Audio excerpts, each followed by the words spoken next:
जय हिंद मेरे दोस्तों। आप सभी का हमारे चैनल में हार्दिक स्वागत है। दोस्तों, आज की वीडियो में हम बात करने वाले हैं Himachal Pradesh BEd entrance exam 2023 के बारे में। तो मैं आपको बता दूं, ये जो हमारा आज का सेशन है, इसमें हम टीचिंग एप्टीट्यूड और एटीट्यूड से रिलेटेड प्रैक्टिस सेट नंबर 2 को डिस्कस करेंगे। तो मुझे उम्मीद है आप सभी इस वीडियो में शुरू से लेकर एंड तक बन रहेंगे। तो चलिए दोस्तों, माँ सरस्वती का नाम लेके वीडियो को स्टार्ट करते हैं। पहला क्वेश्चन कौन सा है? शिक्षा तभी सार्थक होगी जब यहाँ पे क्या पूछा जा रहा है, जो हमारी एजुकेशन है वो इफेक्टिव कब होगी। पहला पॉइंट कौन सा है? पाठ्यक्रम केंद्रित हो। दूसरा है छात्र केंद्रित हो।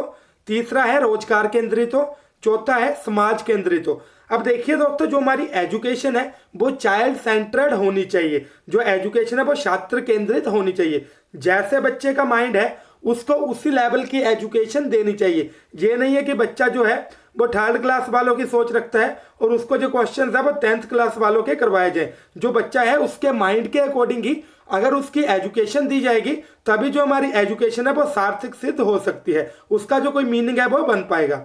आगे दोस्तों, क्वेश्चन नंबर 2 है। क्या पूछा जा रहा है? भाषा सीखने सिखाने में आप सबसे अधिक महत्वपूर्ण किसे मानते हैं? भाषा को सीखने और सिखाने में आप सबसे ज्यादा इंपॉर्टेंट किसे मानते हैं? तो देखिए दोस्तों, यहाँ पे ऑप्शंस क्या क्या है। बाल साहित्य यहाँ पे एक्सेप्टेबल है। संज्ञानात्मक विकास जो हमारी कॉग्निटिव डेवलपमेंट है। आगे है सामाजिक अंतःक्रिया। आगे है दृश्य श्रव्य सामग्री। वैसे तो देखिए दोस्तों, बाल साहित्य पढ़ने से भी बच्चे की जो लैंग्वेज है वो यहाँ पे इंप्रूव हो सकती है। संज्ञानात्मक विकास से भी हो सकती है।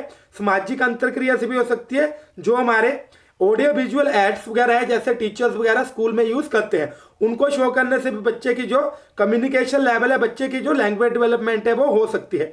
लेकिन यहाँ पे जो बिल्कुल सही पॉइंट है वो है सामाजिक अंतःक्रिया। अब देखिए दोस्तों, कुछ चीजें ऐसी होती हैं जो कि बच्चा स्कूल में भी नहीं सीखता। जैसे बच्चा अपनी फैमिली के साथ रहता है तो जो लैंग्वेज डेवलपमेंट है वो उसकी फैमिली से स्टार्ट हो जाती है। और जो फैमिली है वही समाज का सबसे पहला तत्व है। फैमिली से जो बच्चे की डेवलपमेंट है, जो लैंग्वेज डेवलपमेंट है, जो मेंटल डेवलपमेंट है वो शुरू होती है। तो यहाँ पे अगर बच्चा सामाजिक अंतःक्रिया करेगा, समाज में रहकर नई नई चीजें सीखेगा, लोगों के बात करने के ढंग को ऑब्जर्व करेगा, तभी बच्चे की जो लैंग्वेज डेवलपमेंट है वो अच्छे से हो पाएगी। मुझे उम्मीद है आप यहाँ पे जो कॉन्सेप्ट है वो सीख रहे होंगे। क्वेश्चन नंबर 3 है। छात्र जो लिखित कार्य करते हैं उनका जो कार्य है वो शिक्षक के द्वारा कब चेक करना चाहिए? जो ऐसे स्टूडेंट्स रहते हैं जो अपना रिटर्न वर्क करते हैं, उनका जो रिटर्न वर्क है वो टीचर को कब चेक करना चाहिए? ये जो क्वेश्चन है बहुत बार पूछा जा चुका है और यहाँ पे दोस्तों इंपॉर्टेंट क्वेश्चन बन रहा है। तो यहाँ पे ऑप्शंस को देखेंगे। जब शिक्षक को खाली समय मिले, ऐसा नहीं है। अगले सप्ताह के दौरान, ऐसा भी नहीं है। सप्ताह के अंत में रविवार को, ऐसा भी नहीं है। रविवार को तो छुट्टी होती है। कोई भी टीचर ऐसा नहीं है कि कॉपीज को घर ले जाकर उसको चेक करे। अब देखिए दोस्तों, यहाँ पे जो राइट आंसर है वो रहने वाला है लिखित कार्य पूरा होने के तुरंत बाद। अब देखिए दोस्तों, हमारे लिए तो ये जो स्टेटमेंट है वो छोटी सी है, लॉजिकल स्टेटमेंट, हम इसको नहीं समझते। हम ये सोचते कि सिंपल सी बात है, बच्चे का काम खत्म हो जाएगा तभी जो टीचर है वो यहाँ पे कॉपीज की चेकिंग करेगा। लेकिन दोस्तों, अगर हम बात करें, इसका एक मनोवैज्ञानिक भाग भी है। क्या भाग है? अब देखिए दोस्तों, मान लो कोई स्टूडेंट है वो अपना काम कर रहा है। अगर टीचर ने उसका जो काम है वो अभी चेक किया तो जो टीचर है वो उसी समय बच्चे को बता सकता है कि बच्चे आपने यहाँ पे जो गलतियां हैं वो करी है। और जो टीचर है बच्चे को उसी कॉपी में उसी समय अभ्यास दे सकता है, जिससे क्या होगा, जो बच्चे की मिस्टेक्स वगैरह है वो इंप्रूव हो जाएगी। आगे दोस्तों, क्वेश्चन नंबर 4 है। क्या पूछा जा रहा है? किस प्रकार की जो लीडरशिप है वो सबसे उत्तम मानी जाती है? किस प्रकार का नेतृत्व सबसे उत्तम माना जाता है? अब देखिए दोस्तों, यहाँ पे भी टीचिंग एप्टीट्यूड में नेतृत्व की बात होगी। वहां पे हमें जाना है कि बात किसकी हो रही है? टीचर की। ठीक है दोस्तों, क्योंकि अकॉर्डिंग टू साइकोलॉजी जो हमारा टीचर है वही क्लासरूम में लीडर है। अब यहाँ पे पूछा जा रहा है किस तरह की जो लीडरशिप है वो टीचर को क्लासरूम में अपनानी चाहिए। यहाँ पे दोस्तों देखिए, वैसे तो ये वाला जो पॉइंट है वो भी एक्सेप्टेबल है, लेकिन यहाँ पे जो सी वाला पॉइंट है वो ज्यादा स्ट्रॉन्ग है, लोकतांत्रिक। अब देखिए दोस्तों, लोकतांत्रिक जो हमारा दृष्टिकोण है उसको हम क्लासरूम में किस तरह से अप्लाई कर सकते हैं। मान लो यहाँ पे स्टूडेंट्स बैठे हुए हैं, ठीक है, और जो टीचर है वो बीच में खड़ा है। यहाँ पे ग्रुप डिस्कशन चली हुई है, तो ऐसा नहीं है कि टीचर अपने पॉइंट्स को ही बोलता रहेगा। जो अच्छा टीचर होगा वो क्या करेगा, पहले इस बच्चे के पॉइंट लेगा, फिर इस बच्चे के पॉइंट लेगा, फिर इस बच्चे के पॉइंट लेगा, फिर इस बच्चे के पॉइंट लेगा। यहाँ पे जो स्टूडेंट्स हैं उनकी भागीदारी भी हो गई है, जिसको कि हम लोकतांत्रिक दृष्टिकोण कहते हैं। अब जो टीचर है वो क्या करेगा, इन चारों बच्चों के जो उन्होंने जो माइंड की चीजें हैं वो पढ़ ली, जो चारों बच्चों के विचार है वो जान ले। अब टीचर जो है वो एक कंक्लूजन निकालेगा कि बच्चे आपने ऐसे बोला, ऐसा नहीं, ऐसे होना था, और जो सही पॉइंट हो गए उसके लिए अप्रिशिएट भी करेगा, जो गलत हो गए उसको पॉजिटिव वे से सही करेगा। तो इसी को हम लोकतांत्रिक दृष्टिकोण अपनाते हैं। अगर आप भी टीचर बनो तो आप भी क्लासरूम में लोकतांत्रिक दृष्टिकोण ही अपनाइएगा। क्वेश्चन नंबर 5 है, शिक्षा के प्रचार और प्रसार से क्या अभिप्राय है, या शिक्षा और प्रचार और प्रसार से क्या चीज होती है, क्या चीज पॉसिबल है। अब देखिए दोस्तों, अगर शिक्षा का प्रचार और प्रसार होगा तभी हमारा लोकतंत्र मजबूत होगा, अंधविश्वास में कमी आएगी, जो हमारे देश की फाइनेंशियल डेवलपमेंट है वो होगी, जो बच्चा है उसकी भी फाइनेंशियल डेवलपमेंट होगी, जो पेरेंट्स हैं उनकी भी फाइनेंशियल डेवलपमेंट होगी। तो यहाँ पे जो राइट ऑप्शन है वो रहने वाला है उपरोक्त सभी, या ये सभी। क्वेश्चन नंबर 6 से क्या पूछा जा रहा है, इंपॉर्टेंट क्वेश्चन है और काफी ज्यादा ऐसा क्वेश्चन है जो कि हमें आमतौर पे स्कूल्स में देखने को मिलता है, प्रैक्टिकल टाइप क्वेश्चन है। क्या पूछा जा रहा है, ग्रामीण क्षेत्रों में बच्चों के स्कूल से भागने या पढ़ाई छोड़ने का क्या कारण है। आप देखते होंगे जो ग्रामीण क्षेत्र रहते हैं वहां पे स्कूल में जो बच्चों की अटेंडेंस है वो बहुत ही कम रहती है। हमारे यहाँ तो फिर भी ठीक है, लेकिन कई पिछड़े हुए इलाके हैं जहाँ पे स्कूल में सिर्फ 2-2 या 3-3 बच्चे ही पढ़ते हैं, ये जो बच्चे हैं वो ज्यादातर एब्सेंट रहते हैं। तो ये जो चीज है इसका जो कारण है वो क्या है। अब देखिए दोस्तों, यहाँ पे हम ऑप्शंस को देखेंगे। सबसे पहले स्कूल का नीरस वातावरण, ये भी सही है।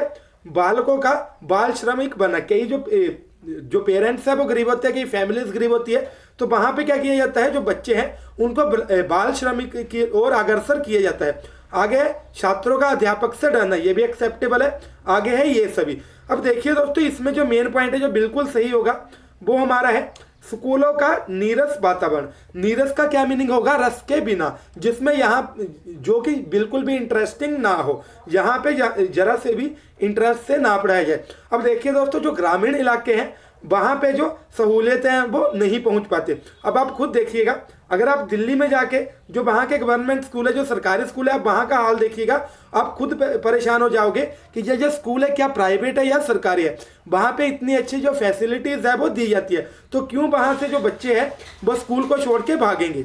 तो देखिए दोस्तों, यहाँ पे पॉजिटिव पॉइंट यही है, स्कूल का नीरस वातावरण। अगर जो स्कूल का वातावरण है वो सही रहेगा, स्कूल में बच्चे को अच्छे तरीके से पढ़ाया जाएगा, अच्छे अच्छे उपकरणों से पढ़ाया जाएगा, तभी जो बच्चे हैं वो एजुकेशन में इंटरेस्ट ले पाएंगे। तो मुझे उम्मीद है ये पॉइंट भी आपका क्लियर हो गया होगा। क्वेश्चन नंबर 7 है, सभी बच्चों की अगर एक ही समस्या है तो अगर आप टीचर हो तो उस समस्या का समाधान किस तरह से करेंगे। मान लो हमारा क्लासरूम है, उसमें 7-8 बच्चों को हमने अलग किया है और वो जो बच्चे हैं उनकी जो समस्या है वो सेम है, तो वो जो बच्चे हैं उनकी समस्याओं का समाधान हम किस तरह से करेंगे। तो देखिए दोस्तों, मान लो यहाँ पे टीचर है, टीचर बीच में है, यहाँ पे अलग अलग तरह के बच्चे हैं, ठीक है, और इनकी जो प्रॉब्लम है वो सेम है। अब टीचर क्या करेगा, बीच में ऐसी प्रेजेंटेशन देगा जो कि इन तीनों बच्चे, जो हमारे सारे बच्चे हैं उनकी समस्याओं से जुड़ी हो। ऐसी प्रेजेंटेशन देगा जिनमें ये जो सारे बच्चे हैं उनके ऊपर प्रभाव पड़ पाए। तो यहाँ पे according to this example right answer क्या रहेगा, सामूहिक ढंग से। वो बच्चों को अलग अलग करके नहीं पढ़ाएगा, वो बच्चों को जिनकी प्रॉब्लम सेम है उनको सेम एग्जाम्पल देगा और सेम ही मेथड अपनाएगा। आगे दोस्तों हमारा क्वेश्चन नंबर 8 है, क्या पूछा जा रहा है, प्रभावी संप्रेषण संभव हो सकता है। जो हमारा प्रभावी संप्रेषण है या इफेक्टिव जो हमारी कम्युनिकेशन है वो किस तरह से यहाँ पे संभव हो सकती है। श्रोता के स्तर को जानकर, आपके उचित शब्दों के प्रयोग से, आपके विस्तृत ज्ञान से, जोर जोर से बोलकर। अब देखिए दोस्तों, वैसे तो ये वाला जो पॉइंट है वो भी एक्सेप्टेबल है, ये वाला पॉइंट भी एक्सेप्टेबल है, लेकिन यहाँ पे जो सही पॉइंट रहेगा वो है श्रोता के स्तर को जानकर। अब मान लिए हम यहाँ पे एक गांव में बैठे, ठीक है, हम गांव के प्रधान हैं, वहां पे बैठे हुए हैं, तो ग्रामीण इलाका है और पिछड़ा हुआ इलाका है। अगर हम यहाँ पे बैठ के जो लोग हैं उनके बीच इंग्लिश में स्पीच देंगे तो आप खुद सोचिए जो हमारी कम्युनिकेशन है क्या वो इफेक्टिव हो पाएगी या नहीं हो पाएगी। कहने का मीनिंग ये है, जो सुनने वाले हैं, जो श्रोता है, सबसे पहले हमने उनका जो माइंड है उसको जानना है, उनका जो लेवल है उसको जानना है, फिर उसी के अकॉर्डिंग जो हमारी स्पीच है वो होनी चाहिए।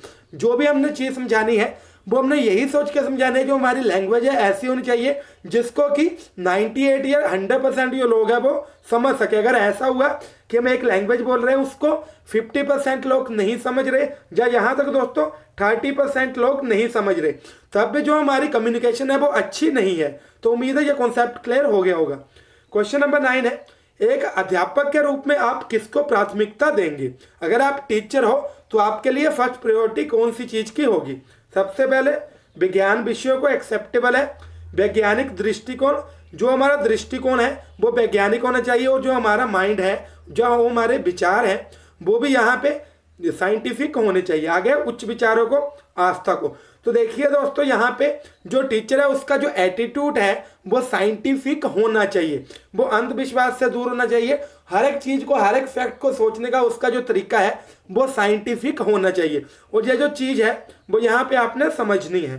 क्वेश्चन नंबर 10 है, किस विद्वान ने सीखने के चरण बताए थे? जो सीखने के 5 चरण बताए थे, तो मैं आपको बता दूं हर्बर्ट ने सीखने के जो लर्निंग है उसके 5 स्टेप्स बताए थे। कौन कौन से 5 स्टेप्स बताए थे जो मैं अगली वीडियो में आप सभी के सामने क्लियर करूंगा। आगे दोस्तों क्वेश्चन नंबर 11 है, जो हमारे किंडरगार्टन स्कूल है वो सबसे पहले कौन से देश में खोले गए थे? अब देखिए दोस्तों कई ऐसे कैंडिडेट्स होंगे जिनको किंडरगार्टन का मीनिंग नहीं पता है। आपने सुना होगा LKG UKG। तो देखिए दोस्तों यहाँ पे जो प्री प्राइमरी स्कूल रहता है उनकी 2 शाखाएं हैं, LKG और UKG। LKG means lower kindergarten, UKG means अपर किंडरगार्टन। अब देखिए दोस्तों यहाँ पे आपको डेफिनेशन पता लग गई है। तो ये जो प्री प्राइमरी स्कूल की शाखाएं हैं उनको हम किंडरगार्टन स्कूल्स कहते हैं। और ये जो स्कूल है वो सबसे पहले कौन से देश में खोले गए थे? जर्मनी में। काफी इंपॉर्टेंट क्वेश्चन है, आपको पता होना चाहिए। क्वेश्चन नंबर 12 है, शिक्षा के क्षेत्र में सर्वाधिक महत्वपूर्ण तत्व अभिरुचि है। ये जो विचार है वो किसका है? ये जो स्टेटमेंट है वो किसके द्वारा दी गई है? तो मैं आपको बता दूं राइट आंसर रहने वाला है TP नन। हमारा लास्ट क्वेश्चन है दोस्तों, बच्चों का प्रथम अध्यापक कौन होता है? जो बच्चे हैं, जो चिल्ड्रन है, उनका फर्स्ट टीचर कौन होता है? तो मैं आपको बता दूं राइट आंसर रहने वाला है उनके माँ बाप। बच्चा सबसे पहले जो चीजें हैं वो अपने पेरेंट्स से ही सीखता है। तो दोस्तों मुझे उम्मीद है वीडियो से इंफॉर्मेशन मिली होगी और आपको जो जो चीजें हैं वो अच्छे से समझ आ गई होगी। अब देखिए दोस्तों कहने को तो हमने यहाँ पे 13 क्वेश्चंस बताए हैं, लेकिन ये जो 13 क्वेश्चन है ये आपको 40 में से 40 नंबर भी दिलवा सकते हैं। ऐसा मैं इसलिए बोल रहा हूँ क्योंकि देखिए दोस्तों इंसान की एक सोच होती है, ये जो क्वेश्चन है वो हमारी सोच के ऊपर ही डिपेंड है। अगर हम एज ए टीचर सोचते हैं तो यहाँ पे जो क्वेश्चंस हैं वो हमारे सही हो जाएंगे। इसकी प्रैक्टिस ऐसे ही है, आप जो क्वेश्चंस हैं इनकी प्रैक्टिस करिएगा, आपका जो कॉन्सेप्ट है वो अपने आप ठीक होते जाएंगे। दोस्तों वीडियो अच्छी लगी हो लाइक करें, चैनल को सब्सक्राइब करें, फ्रेंड्स के साथ ज़्यादा से ज़्यादा शेयर करें। Thank you. जय हिंद, जय भारत, जय हिमाचल।